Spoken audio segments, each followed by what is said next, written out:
ঈশ্বরের লোকেরা দ্রুত করিতে প্রভুর কাছে এসেছে, প্রভুকে গ্রহণ করেছে। কেন? এইভাবে বলি, আপনারা জানেন প্রভু যীশু খ্রিস্ট যখন স্বর্গারোহণ করে, ঠিক তারপরে প্রভু যীশু খ্রিস্ট পবিত্র আত্মার সহায়ক হিসাবে পাঠিয়ে দেন। আর বলছে পঞ্চমী সপ্তমী দিন যখন তার শিষ্যরা একসাথে সমাগত হয়েছিল, সেই সময় পবিত্র আত্মা তাদের উপরে নেমে আসে। আর বাইবেলে গেছে তারা শক্তি প্রাপ্ত হয়, আর তারা বিভিন্ন বিভিন্ন ভাষায় কথা বলে। আর তারপর থেকে যদি দেখবেন যে বিশেষরা এতদিন তারা যীশু খ্রিস্টের ছত্রছায়া থেকে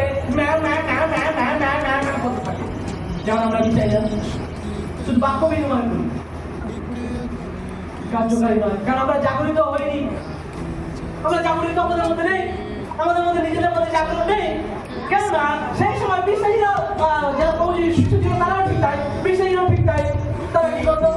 প্রভু যিশু যাচ্ছে, প্রভু এই খেতে দাও, খাও, প্রভু প্রার্থনা করো, ঘুমিয়ে পড়ো, প্রভু বাঁচাও, পড়ে যাচ্ছি, প্রভু ঝড় উঠেছে, বাঁচাও, প্রভু আমার শাশুড়ির সমস্যা, প্রভু আমার পরিবারের সমস্যা।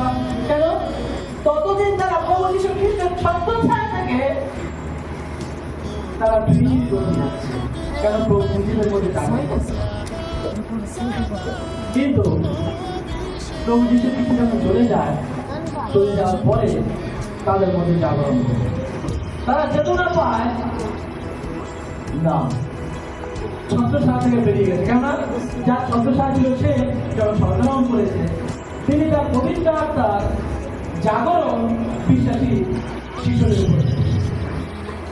আর তখন তারা বাইবেল লেখায় তারা শক্তি প্রাপ্ত হয়েছে। বাইবেল লেখায় যে পরিষ্কার, আপনারা যদি পড়েছেন অনেক সবাই জানেন যে তার শিষ্যরা তখনই প্রভুর কার্য করতে শুরু করেছে যখন পবিত্র আত্মা নেমে এসে প্রভু যীশু খ্রিস্ট যখন চলে যায়।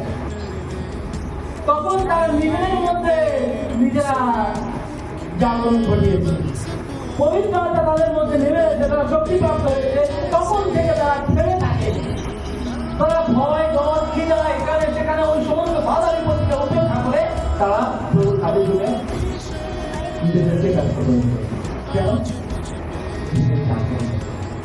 তাহলে আমরা অন্য কোনো লোক, আমাদের লক্ষ্য অনেক কিছু রয়েছে, আমরা খাবো দাবো, ভালো গাড়ি চলবো, বাড়ি করবো। প্রভু যীশু খ্রিস্ট বলছে করো, করো, কেন করবে না?